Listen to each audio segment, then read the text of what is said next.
Hey everybody, it's old Chaplain V, back for another look at step number 2. We came to believe that a power greater than ourselves could restore us to sanity. Well, came to believe is basically a faith statement. To believe something, is a lot deeper than just what our mind can understand. The heart has reasons that reasoning doesn't understand. And what's that song, Amazing Grace? I was blind, but now I see.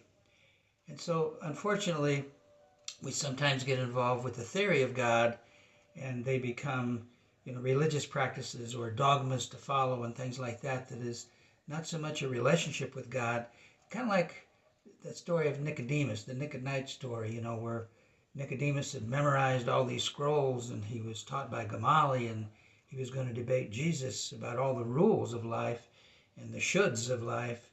And all Jesus said was, Nick, unless you're born again of the Spirit, you really don't know what you're talking about.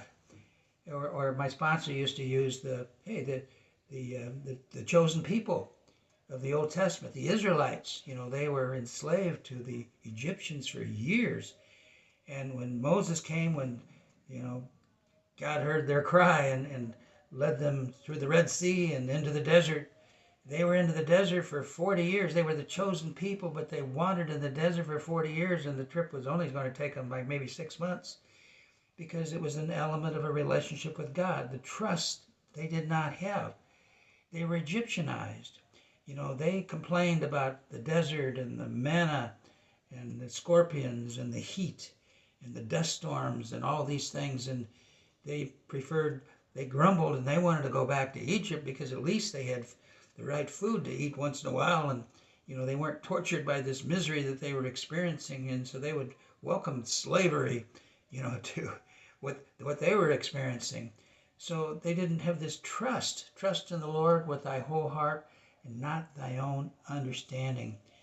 Sometimes no pain, no gain comes alive.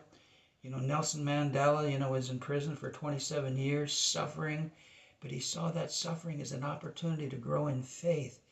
See, sometimes, many are the troubles of the just man.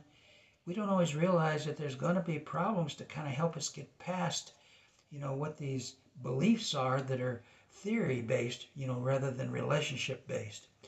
And so that seems to be, where we're at with step number 2 as we continue to grow in faith. We came to believe that a power greater than ourselves can restore us to sanity, the power of trusting God's plan rather than our plan that's based on fear-based, wishes and being of the world.